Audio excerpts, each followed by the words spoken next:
Well, first off, like, thanks for taking the time to sit down with us. Of course, you know, yeah. like, Thank you. We've been fans. I mean, we've been fans for a while. Like I told you, I've been listening since like you were just, like mostly producing in the background, right? Yeah. And then when Korean came out, I was like, oh shit! Like, like some of my favorite music of like this year has been from like the last 2 records, right? That's crazy, damn. So I wanted to say congrats just on Korean American in Thank general, you. because like listening through that record, there's so many highlights that you can mention. For me, it was the intro. Wow. Like Hello Everybody is the one Yeah. I've consistently gone back to the Damn, most. that's rare. That's rare. That's rare. People don't usually say that. I feel like It just feels like, I don't know, like larger than life. You know what I'm saying? Yeah, When it for starts, sure. Yeah, right? for sure. Yeah, very quite big feeling. Yeah, and no, it's totally. like entering a world kind of thing. Yeah. As soon as I heard it, I was like, man, I want to hear this like live. Like I want to see how it feels when you're out. Sure. Maybe you will. Maybe Maybe you will, will tonight. yeah. Yeah. Who knows? I was curious to like, what's your favorite moment on the record?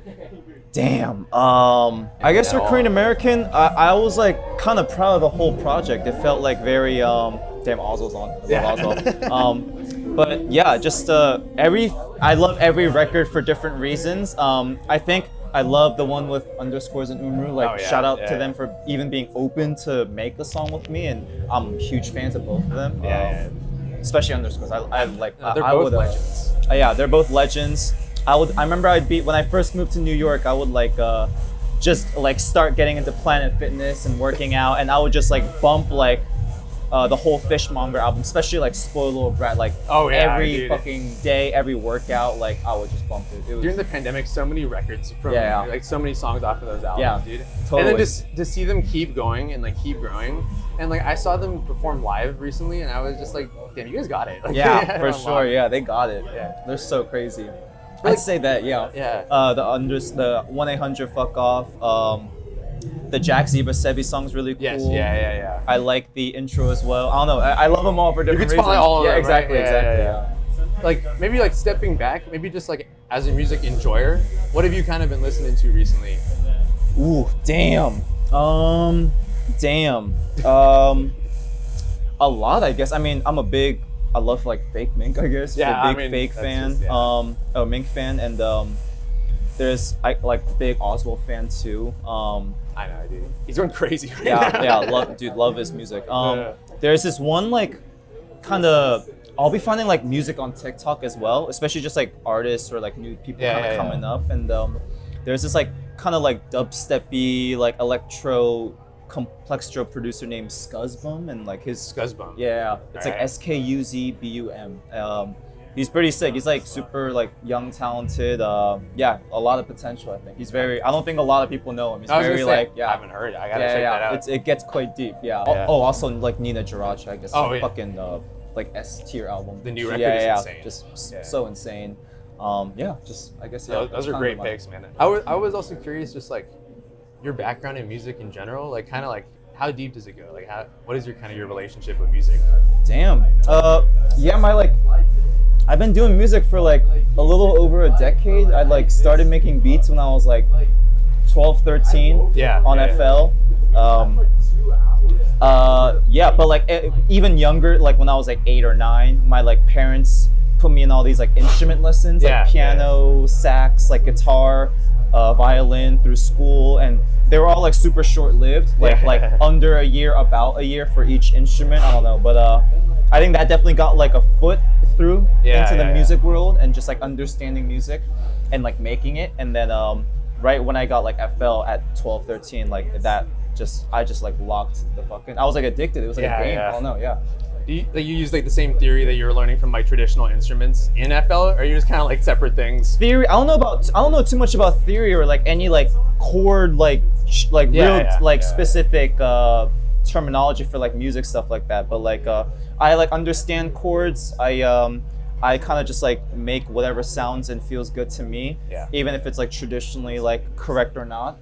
But yeah, definitely doing all those instrument lessons, I think it like set me up to understand music in a even specific, just like exactly, like training the ear, I guess. Yeah, training ears. Yeah.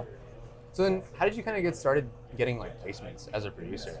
Damn, I used to when I was like maybe 14 or 15 in high school, I used to do like YouTube type beats, and I was a type beat producer. Yeah. Okay. And I had my own like type beat channel, and It was just like Young Kim J. It was like that's what it was Kim J. Okay, yeah, it was Young Kim, okay. or it was the Young Kim J. Yeah, Right now it's like Kim J. I guess. You grew up a little bit. I grew up a little bit. But Young Kim J. Yeah, I would just do type beats there, and I would like start getting some traction on there, sell beats to rappers, and get some placements, and that got my foot through like the industry, I guess. And, yeah, you have some pretty crazy placements. Yeah, I heard that you have like a Young Boy placement, right? I do, yeah. I have a song with Young Boy. Yeah, which is crazy. That is crazy. It's crazy. Yeah, it's crazy. Dude, what other like placements do you have that maybe people wouldn't like know or expect, or like I'm sure you got a ton. Yeah, I mean, I guess like Young Boy's one, YFN Lucci, okay. Rod Wave, I guess. You have a Rod Wave placement? Rod Wave placement. There's like this rapper from Alabama named No Cap, and he had a crazy run in like 2017, 18. Had stuff with. I was just in very like, especially the type beat era. I would do a lot of like just like very like trap, like very hood rap kind of like grimy music, shit, grimy like shit, and because I love that type of music. It's like so sick to me, and then I just like transitioned from all that to like I guess hyper pop, like through Sebi and Eric, and and Glade, and then I don't know, I'm doing I guess whatever I'm doing now. I know whatever it's called now. Everyone doesn't even know the name at this point. Yeah. I was gonna ask you though, like since you used to do primarily like maybe like collab projects with people and like mostly productions where you kind of maybe didn't always put your name on in the front. Exactly right. Like, and then now you've switched to doing like, maybe I'll butcher the name, like Atarashi, Zenichi, and then like Korean, which are like full standalone projects from you, sure, right? Yeah.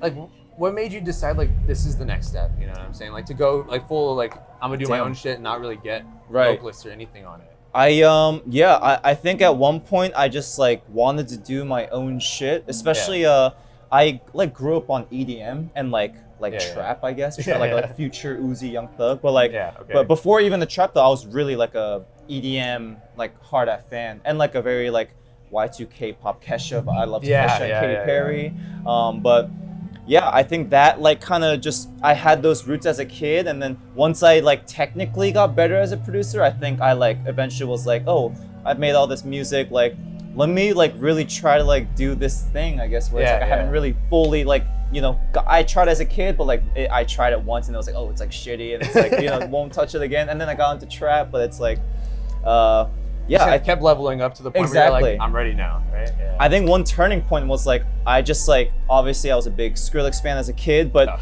it didn't, I like, after like, you know, like middle school, whatever, I like stopped listening to Skrillex. And then like last year, actually, I would just like listen, I was re-listening to like Bangarang, the whole project, and Scary Monsters. And I was just like, wow, like how the fuck does, like, how do they think of this? And I was just really in awe, and from then I think that was like a turning point. I was like, wow, I want to make shit like this. I don't know, so I kind of just got into it. Dude, I feel like you've like really nailed that era too, of pulling like nostalgia from that time, and then also injecting your own kind of culture and experience. For sure. I think that was like my intentions, and I feel like I'm just like kind of getting better and better at it. I still don't think it's like perfect. I feel like I'm always just like evolving and getting better, and like I don't know. That's a good place to be. Yeah, for sure. Yeah, definitely. I think you know, I think when music or when art too is like too perfect, sometimes it's like it loses this like kind of like this touch to it. The charm. The charm or something, and it's cool to see like an artist's journey like getting better and better. Yeah.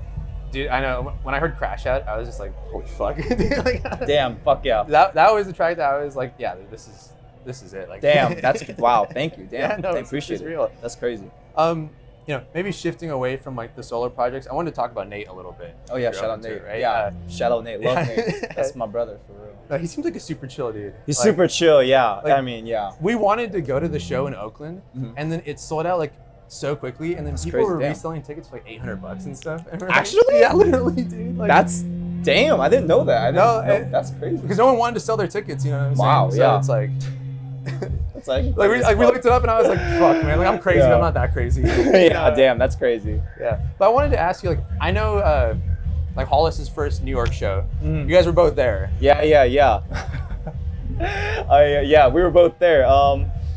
Damn, shout out Hollis. Yeah, I really actually met Hollis first, and befriended each other first before I knew like anyone. I think Hollis started to just get some shows in New York and such, and And I think one of those shows he brought out Nate, or just like as a homie, just to pull up there, with him. yeah, he was there, and he had like when I first met Nate, he looked so different. He had like it was crazy. A lot younger. Yeah, a lot, it was just like totally different. Both of us, like everyone, even Hollis, like everyone, just different vibe. I don't know. It was really different comparing it to all of us now. I don't know. It's How long ago was that? I think maybe that was like 2.5 ish. Okay. Okay. Years ago, maybe. Yeah.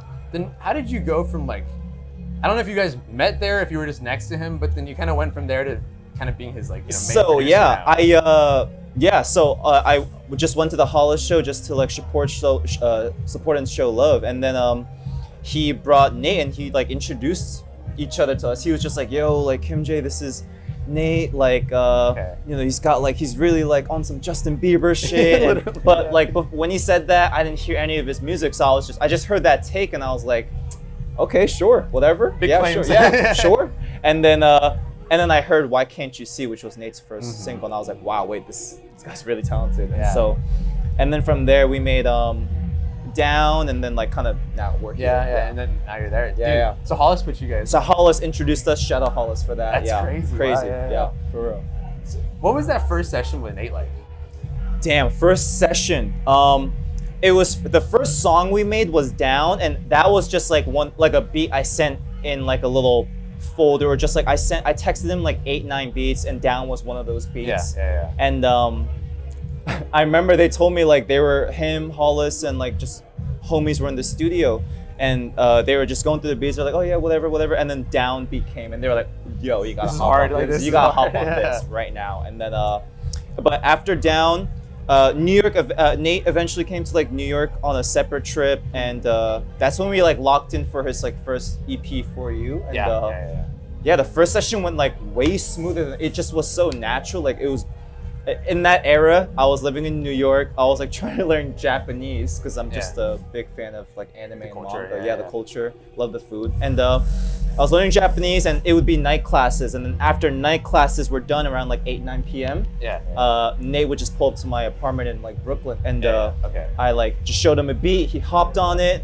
We got some food, and he would leave. And then next day, same thing happened. Class happens, and it's like before he pulls up and before I go to class, I would like work on the song we made before, or work on a new beat at the same time. Slowly chip away at it. Exactly, slowly chip away at it, and it was like super effortless. The whole process, the whole project, like so effortless, natural. Like it just felt good. It just like I don't know, it was a good vibe. Do you normally prefer to work with people like asynchronously, or you want to be in the room with them, or like?